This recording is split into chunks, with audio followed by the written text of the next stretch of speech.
Hello and welcome to The Hop, a podcast designed to help business owners and marketers navigate the ever-changing landscape of digital marketing and marketing in general. I'm your host, Matt Taylor Farrington, and the business owner of Purple Bunny Marketing. And today I'm joined by Kira. Hi. She came back. We didn't scare her off. No.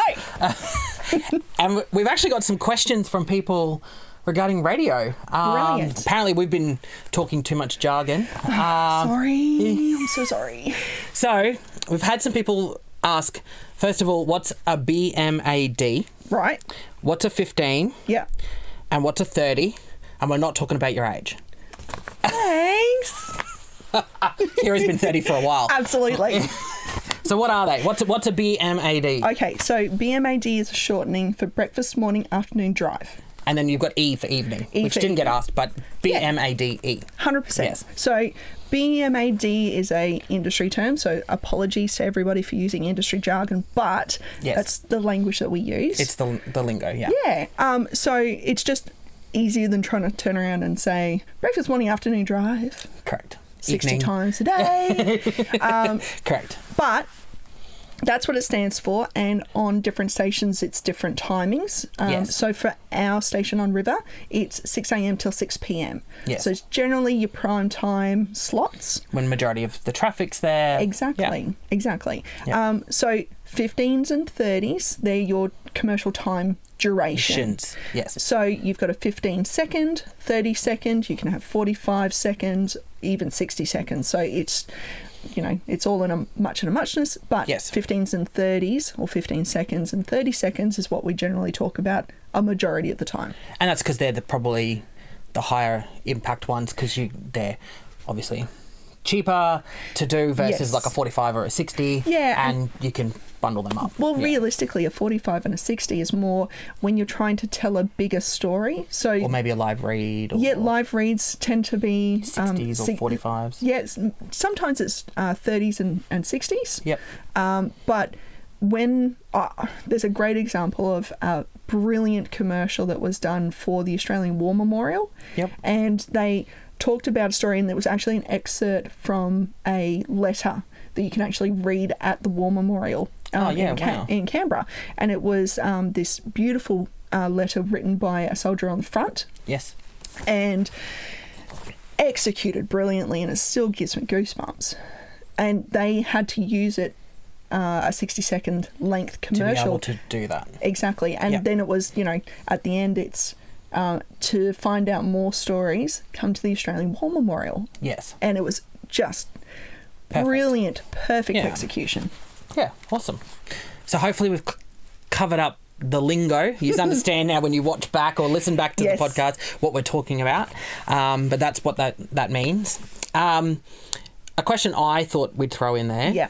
A post-times report, because obviously I do talk to business owners regarding radio advertising and stuff like that, and understanding you obviously get a schedule of what you book for the time placements, but a post-times report, you may have another term internally, but post-times report is there to kind of give you what time your commercial actually aired. Yes. Yeah.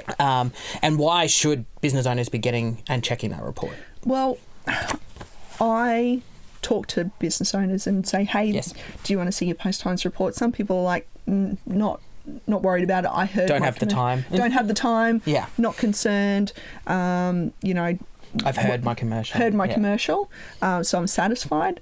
But there are other business owners that need it for reporting reasons. Yes.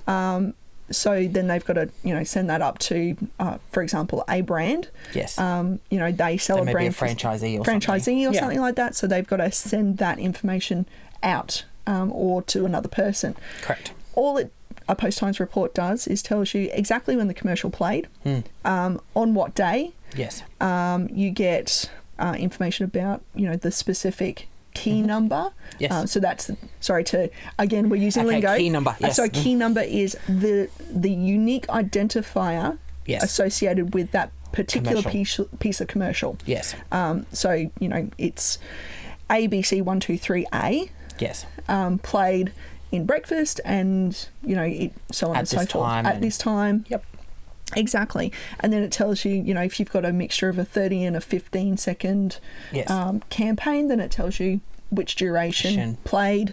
Yep. So in terms of why that's really great for a business owner is if you book a BMAD, breakfast, morning, afternoon drive spot, and it can be placed at a random time throughout that time period of 6 a.m. till 6 p.m. on River, you can go back through and go, oh, I got a breakfast spot. And yet on that day it played once in breakfast and once in the afternoon, and I saw it again in the morning. Yes. So you get that information afterwards, and then you have some validity around how many people could potentially be listening to your commercial. Exactly. Yeah, 100%. I think another thing to be for business owners, I guess, is it's a good way for them if they feel like something isn't working, they've got a report that can kind of show them. And if they, like any marketing, we make our best assessments based on what we understand of the data and what we're looking at, and we place things at certain times. But if you're placing a commercial, say, during breakfast constantly, and then you say, I'm not really getting the result I want, and then you look at what time of placement it is, you might say to radio, okay, let's mix it up. I actually think it needs to be in morning or afternoon or drive. And it just helps you to kind of assess where things are landing and kind of look at the bigger picture about what's going on. Absolutely. Yeah. Obviously, you don't need to reference it every month like clockwork. No. But, doing a check-in here and there just to go, okay, cool, all my commercials are landing at this time or whatever it might be, just to give yourself a bit of an idea, especially if you aren't tuning in to listen, although you should be tuning in to River 9 for 9. Then, it just kind of gives you, I guess, that reassurance that, okay, cool, my commercials landed these times. Yeah. Well, the other good thing is if you turned around to, if you go, I'm not hearing my commercials, is it actually on? Yes. You can actually ask for a pre-times report. Of when it's scheduled. Of when it's scheduled to air, and then you can, it's accurate within about 5 minutes. Yes. You can actually go, oh, okay, I need to make sure that I'm specifically listening in that 8 o'clock hour. To see if it, and listen out for it. Yeah, exactly. Yeah, and it's good because then, you can get your team to listen and your staff, and then all of a sudden everybody feels really good about that advertising as well. Yeah, 100%. Agreed. All right. So changing, but back to questions from our audience. Voice talents. So how important is it to pick the right voice talent to voice a commercial? I'm laughing because we've been there. And should business owners voice their own commercial? And I think we have talked about this lightly before, but yeah. Ever so slightly we've touched on it. So your thoughts? Okay, so voice talent, the whole creative process is extremely important. 100%. But if you're thinking about your business, you need to think about the fact that this is an on-air representation of your business. Correct. It's no different than having a TV commercial or anything like that, or social media. How logo, it sounds, colours. Exactly. It's all extremely important. Correct. Because how that is seen, heard, felt is how your potential audience is going to engage with you. Yes. So if they go, if you're painting the picture that you're this gentle, wonderful business that's, really relaxing to come into, and then they walk in and it's, death metal and punk rock and like rah, all over the place. Yes. Clearly, you're painting the wrong picture, and you're probably You've sold me the wrong message. And you're probably inviting completely the wrong audience into your business. So, voice talent is extremely important. Yes. Talking to your account manager or your marketing expert, your creative person like yourself, Matt, being able to get a sample of the voices. Yes. Is great, because if you're sitting there going, I want some, I'm looking for a woman, I want her to sound, gentle, but sort of that little bit older, but not in that retirement age feeling. We're sort of looking somewhere in the region of 30 to 45. Yes. Because that's our potential audience. That's who we're looking to have voice our commercial. Yes. Then you can turn around and get a selection of those particular people. Yep. And then go, actually, you know what? I really like Belinda. She sounds like that's the type of voice that I want for our commercial. And not only that, it then creates consistency in what you hear on air. Yes. Because once you get that voice talent, you should stick with that voice talent. Absolutely. Because you've created an identity, so stick with it. But people will start to remember the voice and connect that voice. That's right. That's why, we use ambassadors. We have a client that we both work with for radio commercials, and we utilise their ambassadors for those commercials. Yeah. And that's created linkage not only between the visual elements that they have where the talent appear, but then you're hearing their voice constantly representing their brand on 100%. air. Yeah. And CPAP actually uses the same thing. Yes. You see any of their TV commercials, radio commercials, visual billboards, etc. It's all Merv Hughes. Yes. He is Mr. CPAP. Yes. So all of a sudden you're creating that connection by that ambassador.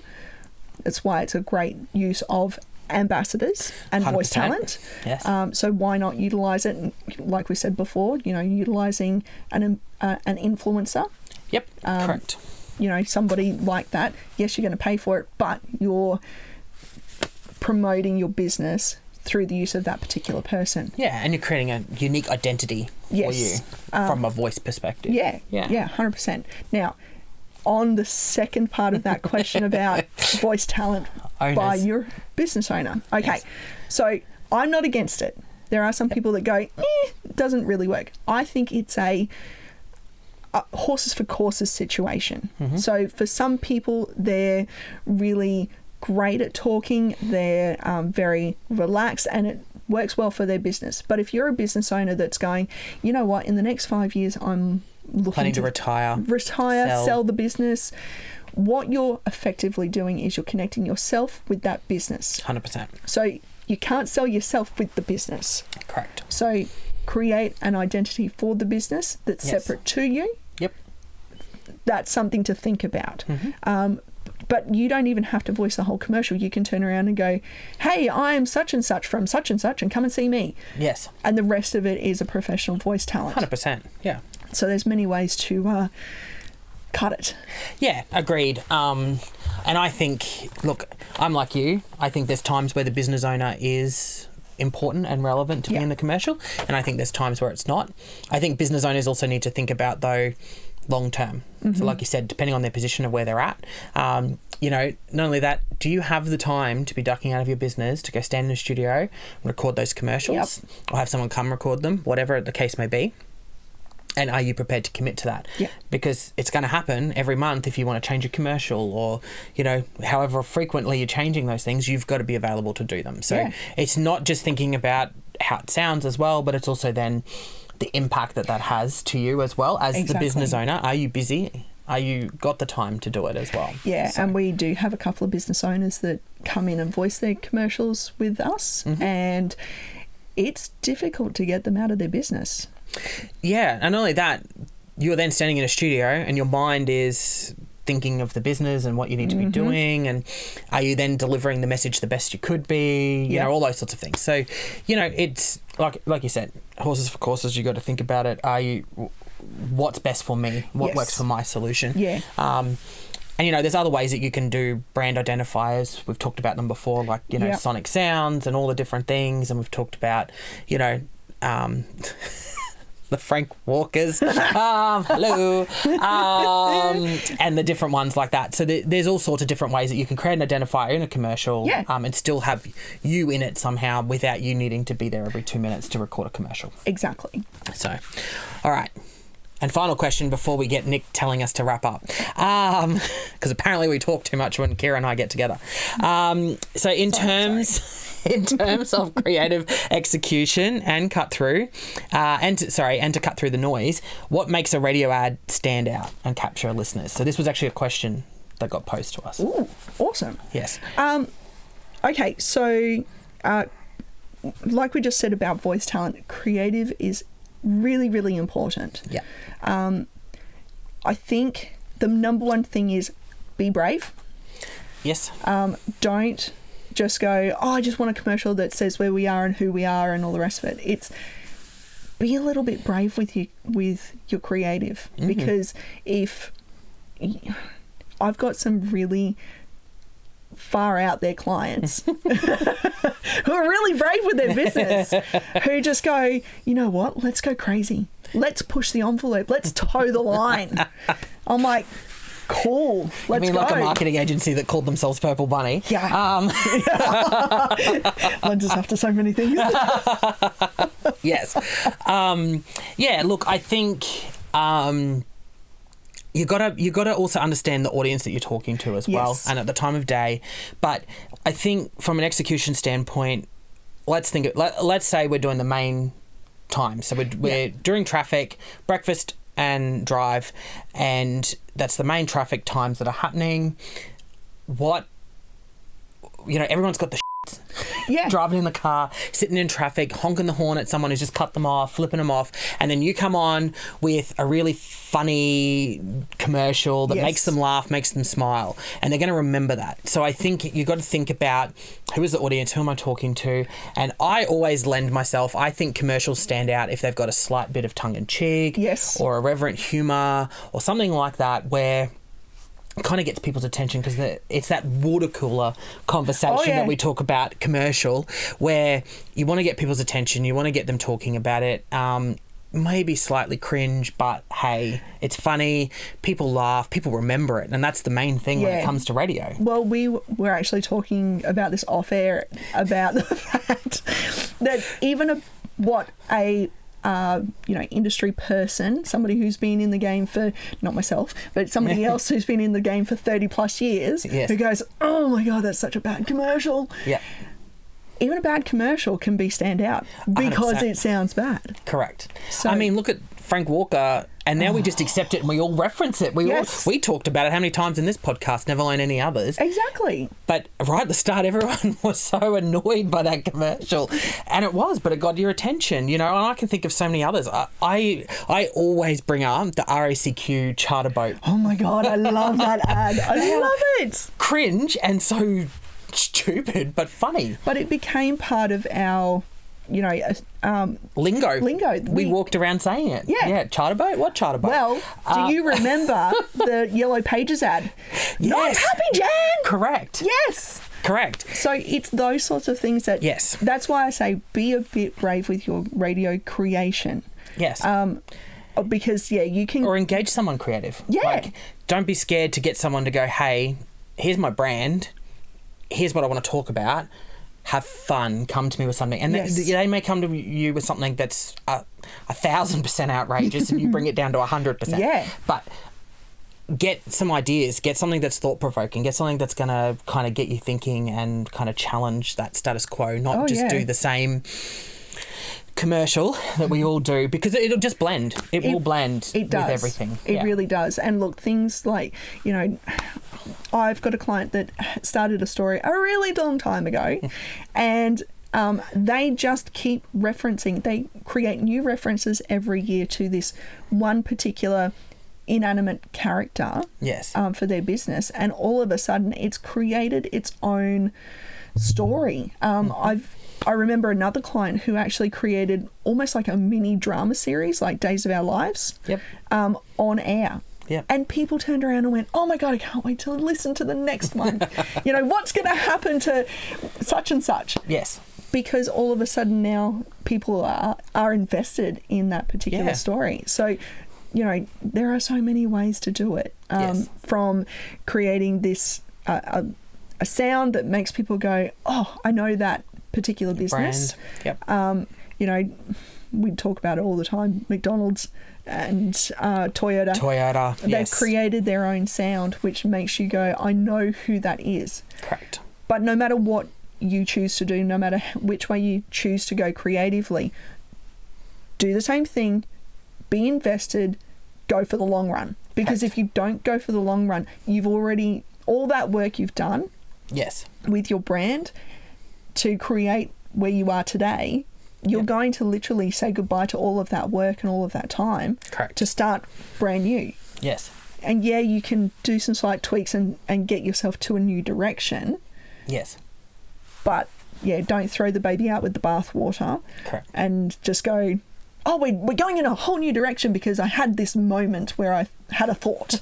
It's like, correct. Don't do that, because you still got to keep it on brand. Yeah. And you've still got to remember your brand identity. But I don't know, what can I say? Embrace the cringe. Yeah, 100%. Enjoy it. I guess it would be my take on that. So yeah. All right, how'd we go, Nick? Did we do it in a shorter time. We're getting told to actually wrap it up. On that note, thank you for tuning into The Hop. Thanks to Kira for coming in. Thanks. So stay tuned to hear and see more from us at The Hop, helping you to get your marketing hopping.